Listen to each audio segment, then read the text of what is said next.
శ్రీమాత్రే నమ. జయ గురు దత్తాత్రేయ నమ.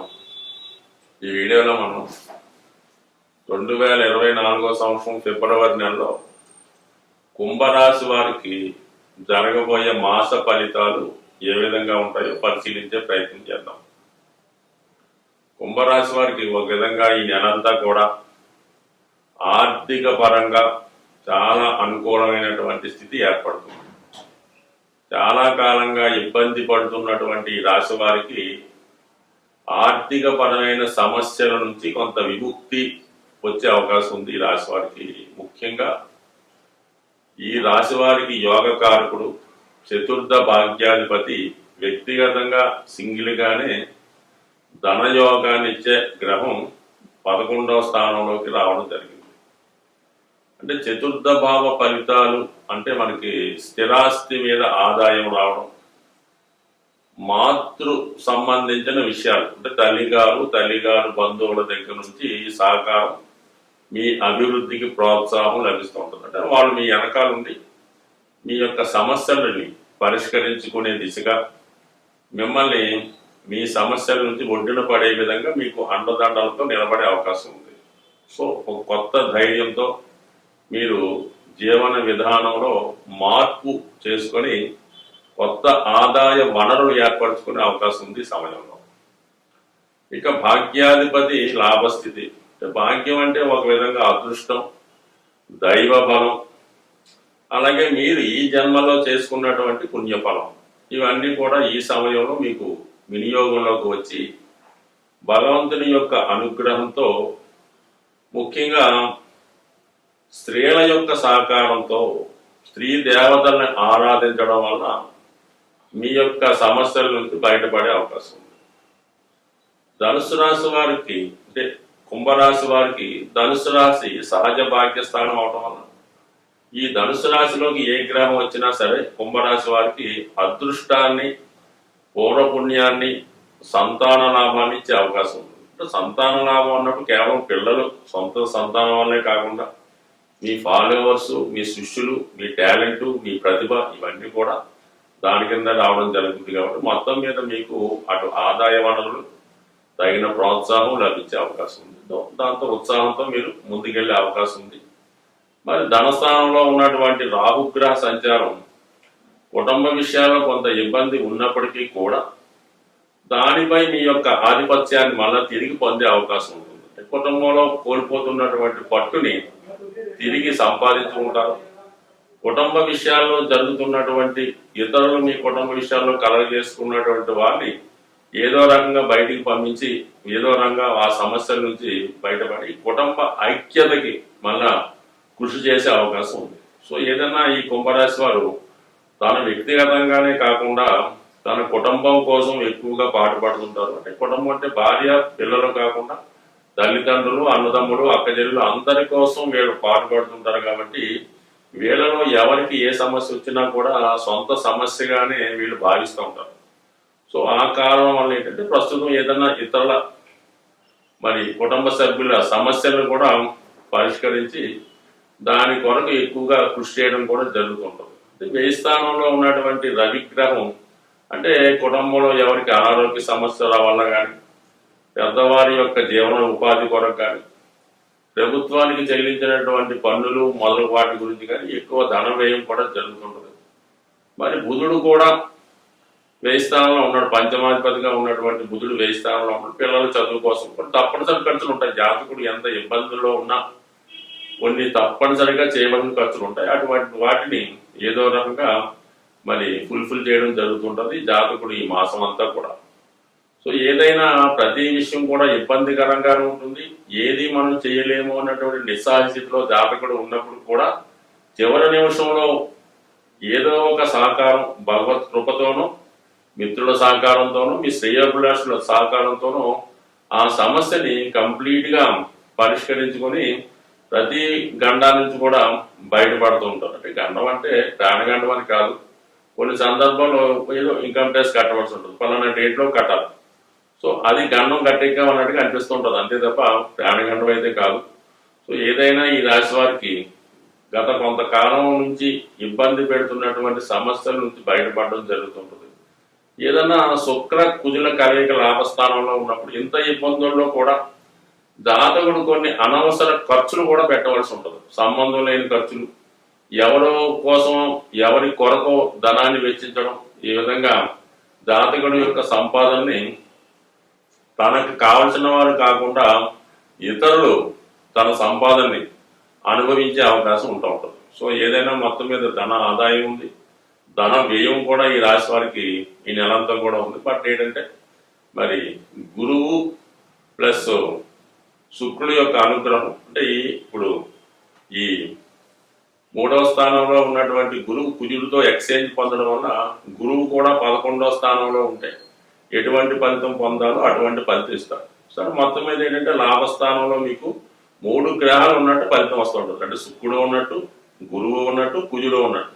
అంటే భూముల వల్ల, స్థిరాస్తుల వల్ల, సంతానం వల్ల, ఆధ్యాత్మిక కార్యక్రమాల వల్ల, స్త్రీల వల్ల, భార్య వల్ల, కుమార్తె వల్ల ఇన్ని రకాలుగా మీకు ధన సహకారం, మీ యొక్క కార్యక్రమాలకి ప్రోత్సాహం లభించే అవకాశం ఉంది. బట్ ఏదైనా జాతకుడు కొంతవరకు ఇంపార్టెంట్ అయినటువంటి బాధ్యతలు చేపట్టాలి తప్ప ఇతరుల బాధ్యతలు తలనెత్తుకొని అనవసరంగా బాధపడటం వల్ల మరి దానికి ఎవరు కూడా అంగీకరించరు. కాబట్టి కేవలం ఈ సమయంలో అంటే మీరు మీ నమ్ముకున్న వాళ్ళనే గట్టెక్కించే ప్రయత్నం చేసి వాళ్ళ పాకుల కోసం ఆలోచించాలి తప్ప సమాజ శ్రేయస్సు కోసమో ఏదో మొత్తం కుటుంబం కోసం శ్రేయస్సు కోసం ఆలోచిస్తే అసలు కుటుంబ సభ్యుల నుంచి వ్యతిరేకత ఏర్పడి ఎందుకో కాకుండా పోయే అవకాశం ఉంటుంది. కాబట్టి సాధ్యత కొద్దిగా బాధ్యతాయుతంగా మెలిగి ఇతర సమస్యల నుంచి, ఇతరుల యొక్క బాధ్యతల నుంచి సాధ్యతకు తప్పుకొని మంచి మార్గంలో బాధ్యతాయుతంగా వెళ్ళటం వల్ల జాతకుడికి కుటుంబ సభ్యులందరూ సహకరించి తను తిరిగి పూర్వవైభవాన్ని పొందే అవకాశం ఉంటుంది. స్వస్తి. శ్రీమాత్రే నమః. జయ గురు దత్తాత్రేయ నమః. ఈ వీడియోలో మనం 2024వ సంవత్సరం ఫిబ్రవరి నెల మాస ఫలితాలు మేషరాశి వారికి ఏ విధంగా ఉండబోతున్నాయి అన్న విషయాన్ని మనం ఈ వీడియోలో పరిశీలించే ప్రయత్నం చేద్దాం. మరి ఫిబ్రవరి మాసంలో గ్రహస్థితి పరిశీలించినప్పుడు ఈ మాసం అంతా ఇంచుమించుగా గురుగ్రహ సంచారం మేషరాశి అందే ఉండడం ఈ రాశి వారికి కలిసి వచ్చే అంశం. అలాగే 11వ స్థానంలో శనిగ్రహ సంచారం కూడా జాతకులకి అనుకూలంగానే ఉన్నది. అయితే మనం ప్రస్తుతం చర్చించుకున్నటువంటి మాస ఫలితాల ప్రకారం రవి యొక్క గమనం చాలా ఇంపార్టెంట్గా జాతకం మీద ప్రభావం చూపిస్తుంటుంది. కాబట్టి ప్రస్తుతం ఈ రాశి వారికి ఇంచుమించుగా ఫిబ్రవరి 15వ తారీఖు వరకు కూడా రవి దశమ స్థాన సంచారం చేయడం జరుగుతుంది. దశమ స్థానంలో శని భగవానుడికి దిగ్బలం పొందడం జరుగుతుంది. అంటే ఉచ్చగ్రహం ఎటువంటి ఫలితం ఇస్తుందో ఇంచుమించుగా అటువంటి ఫలితం దశమ స్థానం ఉన్నటువంటి రవి మరి జాతకుడికి ఇవ్వడం జరుగుతుంది. అంటే రవి ఎప్పుడైతే గోచారీత్యా బలమైన స్థానంలోకి రావడం జరిగిందో ముఖ్యంగా ఈ రాశిలో ఉన్నటువంటి స్వతంత్ర వృత్తుల్లో ఉన్న వాళ్ళకి, ముఖ్యంగా రియల్ ఎస్టేటు రాజకీయ రంగంలో ఉన్న వాళ్ళకి వాళ్ళ యొక్క హోదా పెరుగుతుంది, పరపతి పెరుగుతుంది, వాళ్ళు కమాండింగ్గా వృత్తిని నిర్వహించగలరు. సో అలాగే మంచి వ్యాపారం కూడా ఈ నెలలో అధికారుల సహకారంతో, రాజకీయ నాయకుల సహకారంతో చాలా ఉత్తమమైన ఫలితాలు ఈ రాశి వారు పొందడం జరుగుతుంది. ముఖ్యంగా మరి ఉద్యోగస్తులకి, ప్రభుత్వ ఉద్యోగస్తులకు కానీ ప్రైవేటు ఉద్యోగస్తులకు కానీ మరి రవి భగవానుడు దశమ స్థానంలో ఉండడం మంచిదైనప్పుడు కూడా బుధగ్రహంతో కలిసి సంచారం చేయడం వల్ల అంటే తృతీయాధిపతితో కలిసి అలాగే దశమ స్థానంలో సంచారం చేయడం, ఈ రెండు కూడా జాతకుడికి వృత్తిపరమైనటువంటి మార్పుకి కారణమవుతూ ఉంటాయి.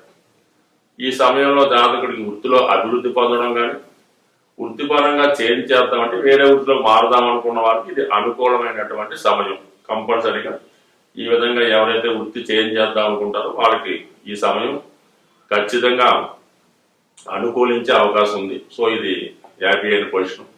ఇక రాష్ట్రాధిపతిగా ఉన్నటువంటి కుజుడు భాగ్యస్థాన సంచారం చేస్తున్నాడు. అంటే ఇక్కడ 1, 9 ఎక్సైజ్ మాట రాష్ట్రాధిపతి కుజుడితో 9వ స్థానాధిపతి గురుగ్రహ పరివర్తన అన్నది ఈ జాతకులకి విదేశ ప్రయాణాలు, ఉన్నత విద్యా అవకాశాలు, పుణ్యక్షేత్రాలు దర్శించడం, పుణ్య కార్యక్రమాల్లో పాల్గొనడం, ఇవన్నీ కూడా జాతకుడికి అనుకూలమైనటువంటి అంశంగా పరిగణించవచ్చు.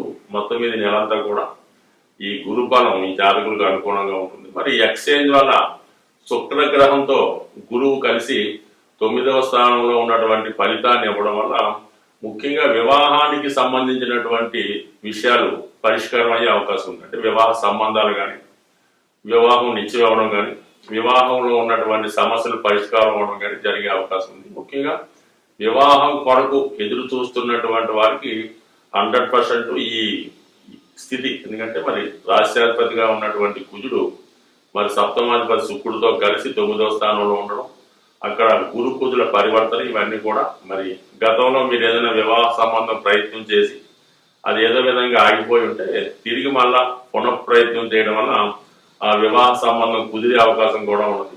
అలాగే విదేశ సంబంధాలు, దూర ప్రాంతంలో ఉన్నటువంటి సంబంధాలు పరిశీలించే వారికి ఇది అనుకూలమైనటువంటి సమయం. ముఖ్యంగా మీరు ఈ వివాహ సంబంధాలు పరిశీలించేటప్పుడు, చూసేటప్పుడు ఈ మేషరాశి జాతకులు ప్రస్తుతం మీ యొక్క ఉన్న స్థితికి, అంటే ఉన్న ప్రాంతానికి, ఏదో ఉన్న గృహానికి ఉత్తర దిశలో సంబంధాలు అన్వేషించడం వల్ల తొందరగా వివాహం నిశ్చయమయ్యే అవకాశం ఉంది.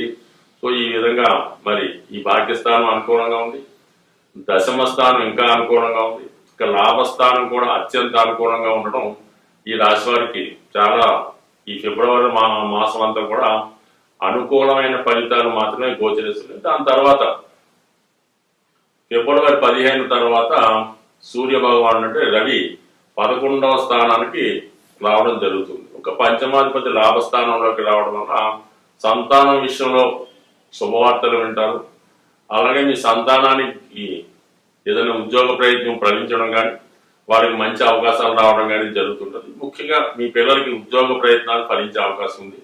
సో అలాగే మీకు ప్రభుత్వ పథకాలు అనుకూలంగా రావడం, మీ యొక్క కృషికి, మీ యొక్క టాలెంట్కి తగిన గుర్తింపు కూడా మీకు ఫిబ్రవరి 15 తర్వాత రావడం. అంటే ప్రభుత్వం తరపు నుంచి మీకు ఏమైనా రావాల్సిన ధనం రావాల్సి ఉన్నా, లేదంటే వారసత్వంగా తండ్రి గారి ద్వారా కానీ, తాతగారి ద్వారా కానీ మీకు ఏమైనా ఆస్తి కానీ, ప్రభుత్వం నుంచి కానీ ఏమైనా రావాల్సి ఉంటే ఈ సమయంలో మరి మీకు ఈ ఫిబ్రవరి 15 తర్వాత అనుకూలించే అవకాశం ఉంది.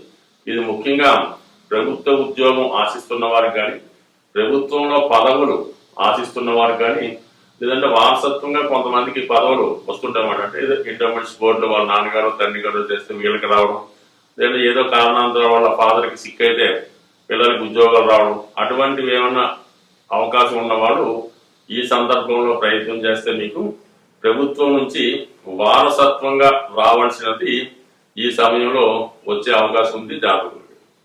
సో ఇక అలాగే 6వ స్థానంలో ఉన్నటువంటి కేతు గ్రహం కూడా మీకు చక్కని విజయావకాశాన్ని ఇవ్వడం జరుగుతుంది. ఓవరాల్గా ఈ రాశి వారు ఈ నెలలో ముఖ్యంగా పూజించవలసినటువంటి దైవం సూర్య భగవానుని ఎక్కువగా పూజించడం వల్ల, అలాగే హనుమాన్ చాలీసా పారాయణ, హనుమాన్ ఆలయ దర్శనం చేసుకోవడం వల్ల ఖచ్చితంగా మీకు ఈ మాసంలో అనుకూలమైన ఫలితాలు వచ్చే అవకాశం ఉంది. స్వస్తి.